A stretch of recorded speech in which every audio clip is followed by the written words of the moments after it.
Welcome to a podcast on marketing. I'm your host, Jordan Ogren, and this is a podcast where we talk about marketing. Today's first question: who are you and what do you do?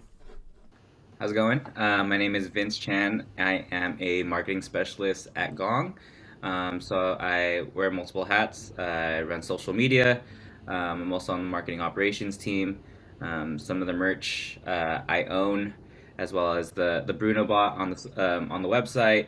And then I also help with email campaigns and all the landing pages, etc. So multiple hats. And it's crazy because I started as an intern like 2 years ago, so there's a lot that I've learned in this journey. Yeah, I can imagine. Wow. Yeah, Gong's a pretty sweet company, and we'll definitely kind of dive into some of those lessons, things you've learned working with some really great marketers and yourself. So, but my first question that I kind of like to ask is how do you define marketing, or what is the job that marketing should get done? Sure. Udi Ledergar, our CMO, says this, but it's to make sales easier, right? We're here to help build pipeline and warm up leads for our sales team, and it's just a way of communicating creatively, to like express and share what our product or our service more so has to offer. Um, so yeah, it's more so it's a tool to help our sales team and make sales easier. I like that. It's a simple definition, but you can obviously go to quite complexity and like, how do we make it simpler? But I like that simple, or how do we make the sales easier? But I like the hmm simple definition. So then, how do you define? Do you use that same kind of definition? And maybe you don't, look at other marketing, but like, how do you define kind of dichotomy of, oh, that's good marketing, or oh, that's some, pretty bad marketing? Like, how do you kind of split those two? Or do you kind of not view it that way? Is it maybe good for someone and bad for somebody else? Right. I mean, it's a looking at what other marketers do, and understanding like, okay, is this working for them? And if it is, how can we make it better?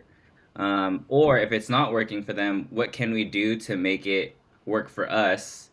Or thinking outside of the box, right? Like I think at Gong particularly, we don't think inside the box of what normally typical marketers do, and I feel like the way we market super B2C rather than like Hmm. B2B, or at least the feel of it, right? Yeah. So it's like thinking very creatively and thinking like, okay, well, how do we attract our target persona? And I think that's another thing too. It's not necessarily, hey, buy this product, but like speaking as if we are our target persona, reaching to their and hitting their pain points, right? Hmm. I think that is something that we hold true to ourselves is understanding those things, and then everything else speaks for itself.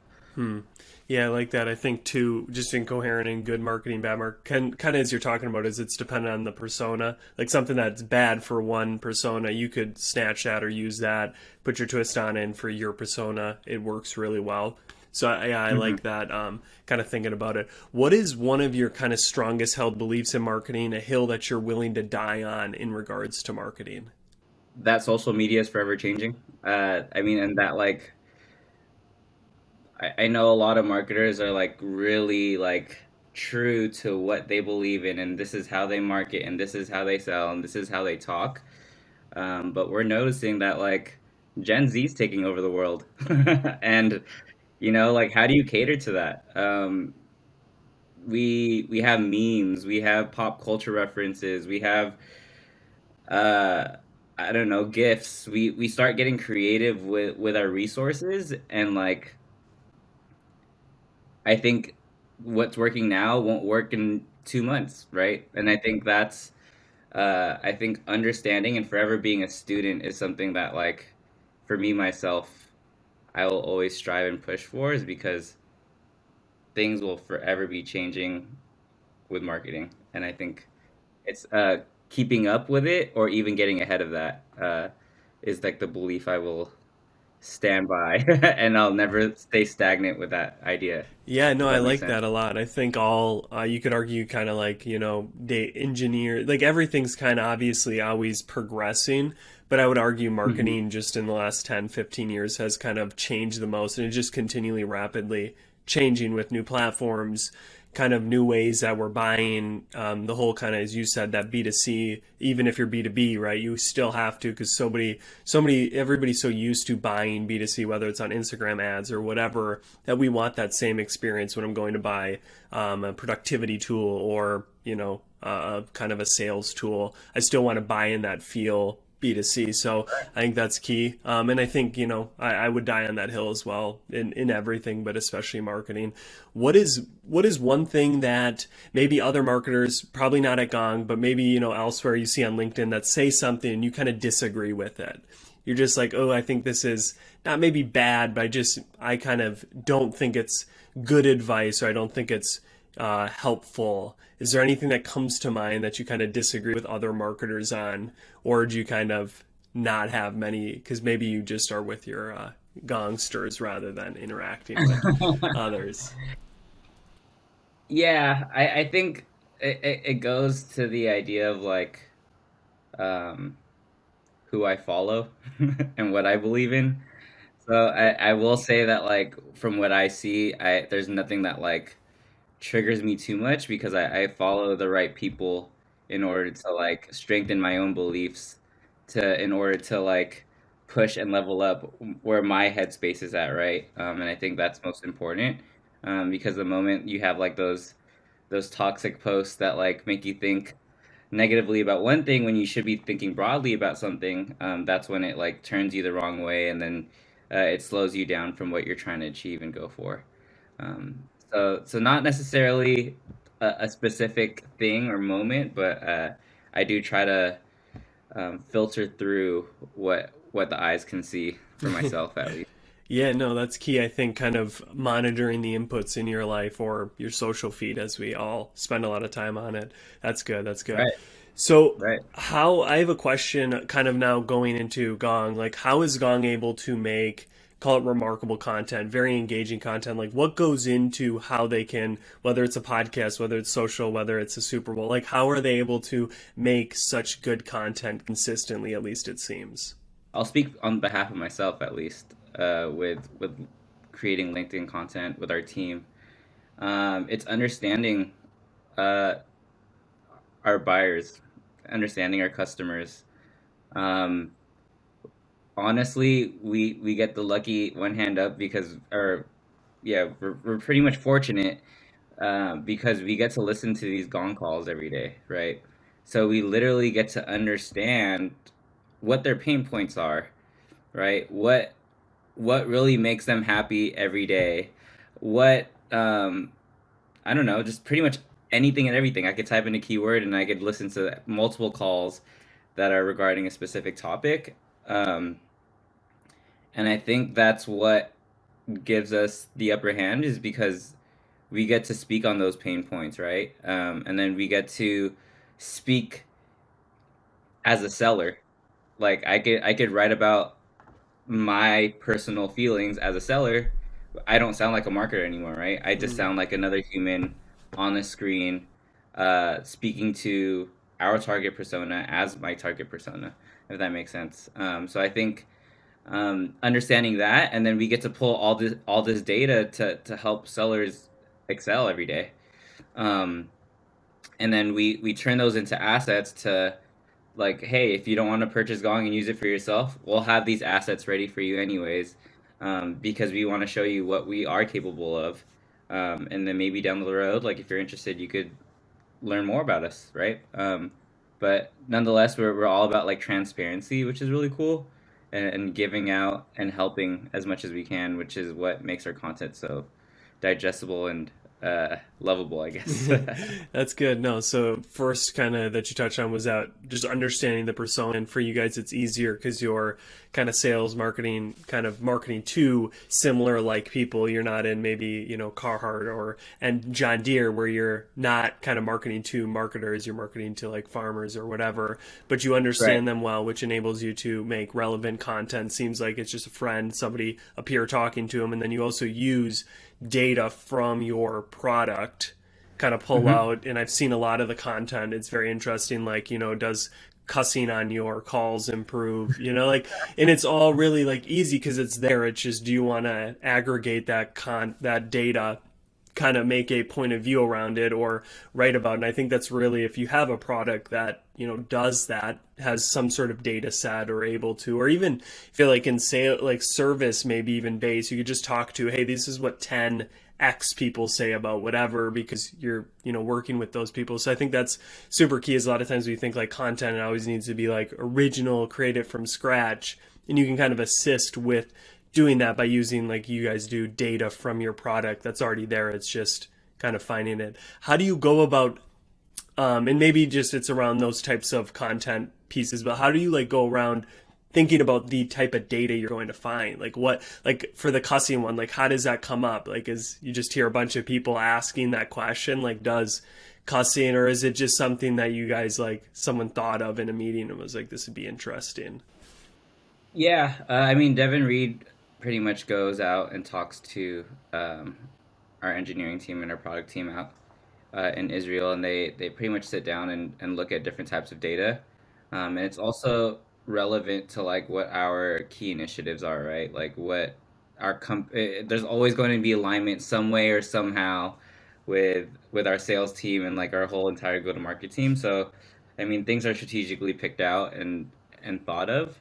Um, I'm not too sure how the cussing one was picked out per se, but No, that's I, good. So just talking with the engineers, people building products, salespeople, like kind of just talking with them rather than marketing being its own silo, coming up with ideas. right. And then it's also like, okay, well, what are the best use cases for it, right? Like, okay, we do have cussing, but what actual data can we pull from this? And then what, other supporting assets can we add into this blog that makes this actually like a piece of content that people want to read rather than like, hey, people cuss this much, cool, then what, right? Yeah. But it's like making sure that whatever data they do pull, it's part of a full package in that sense.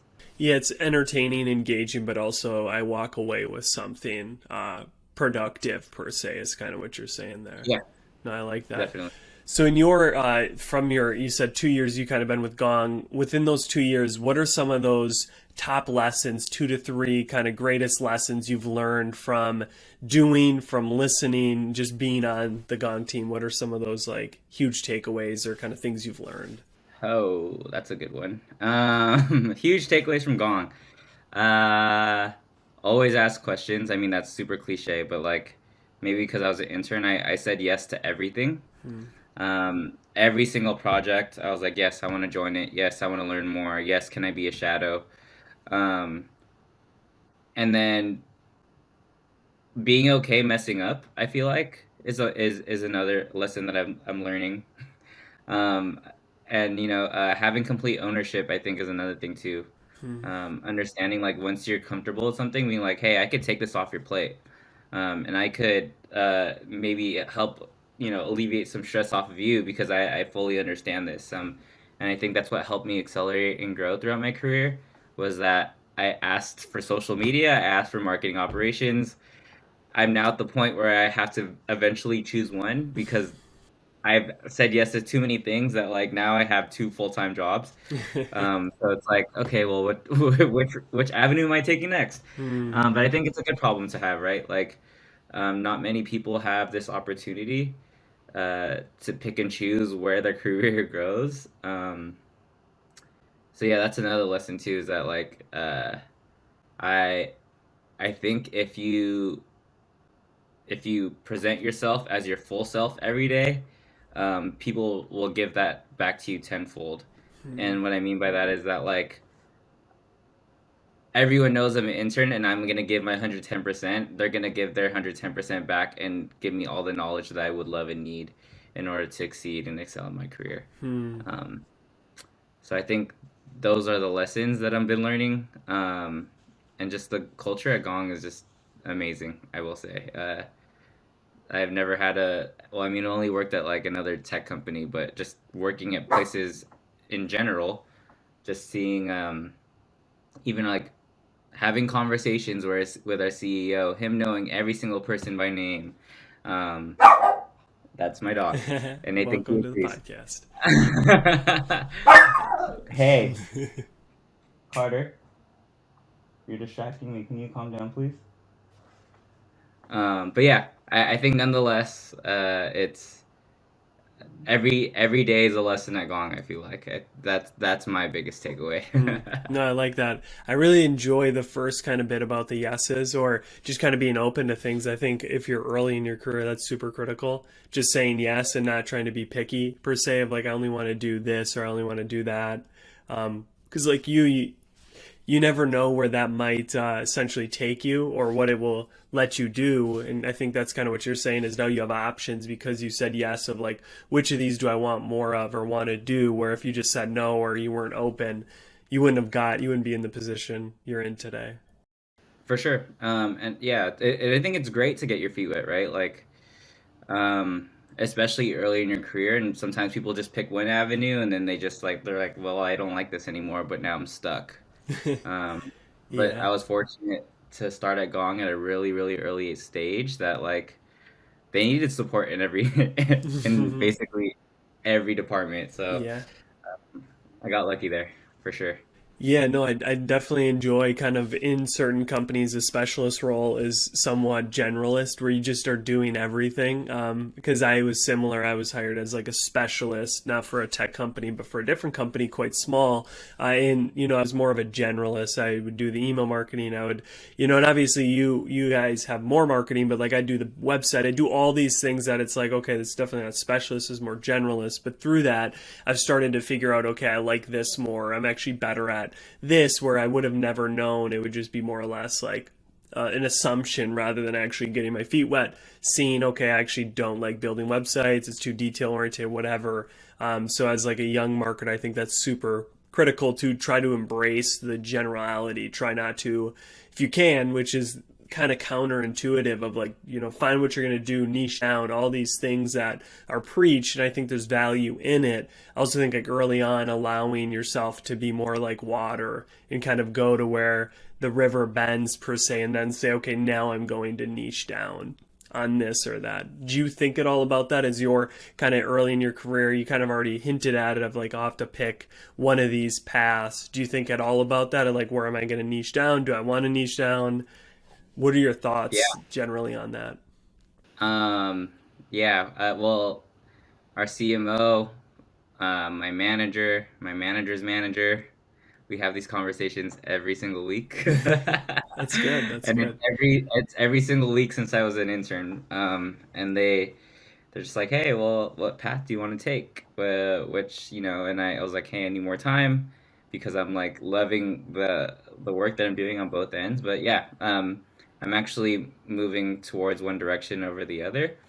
Um, so it's like a bittersweet transition, but I mean, definitely this transition is going to take like I don't know 6 months or so, just to ramp down, to teach the next person what I've been doing, um, and to just let go of the reins officially. But Awesome. I think, yeah, I have picked my path, so I'm excited to go towards that path, and yeah, I guess it just took 2.5 years to do so.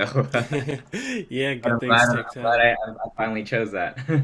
Definitely, definitely. What is one thing, two things, three things that you do to kind of get better at your craft at marketing? And they can be passive, they can be active. What are some things that you kind of do to just improve your marketing ability? Yes. The first.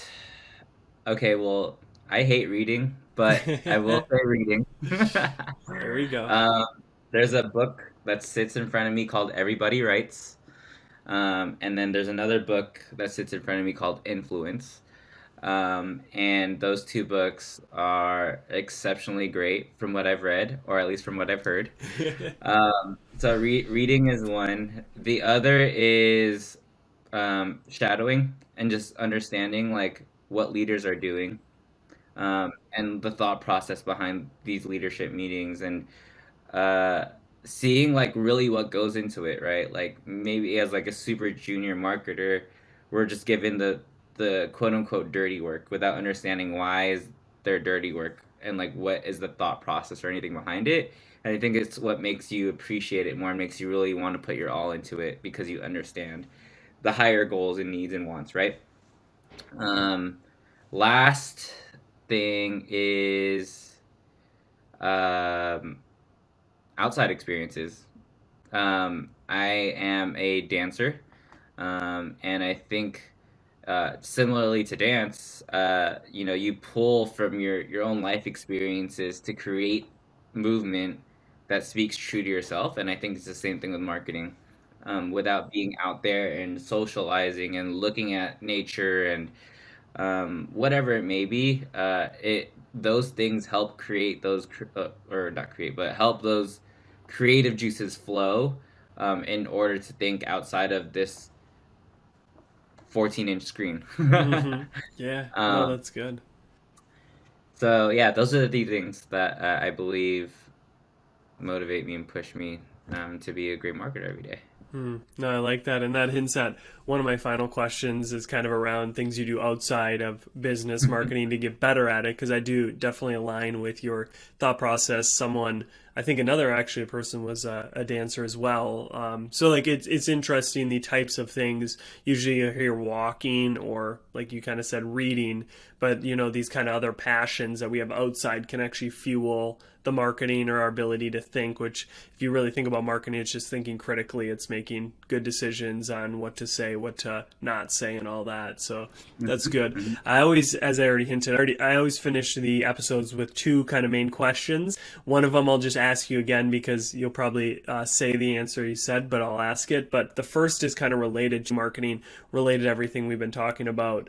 Is what is one thing you've changed your mind on in regards to marketing in the past 2 years, 3 years, 4 years? I believed quantity content was the way, and now I'm more believing quality content. Like, what is something you believed once, and now you Mhm. kind of believe differently, whether 180 or just slightly different? I always thought I always thought marketing was just social media marketing when I Hmm. first started my career.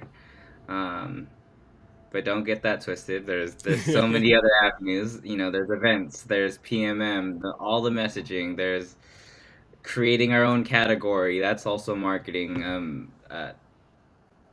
Yes, there is social media, but there's also email. There's marketing operations. There's analytics. There's so many things and so many people that play into the term marketing, right? Uh, and that's something I really didn't understand or know 3 years ago.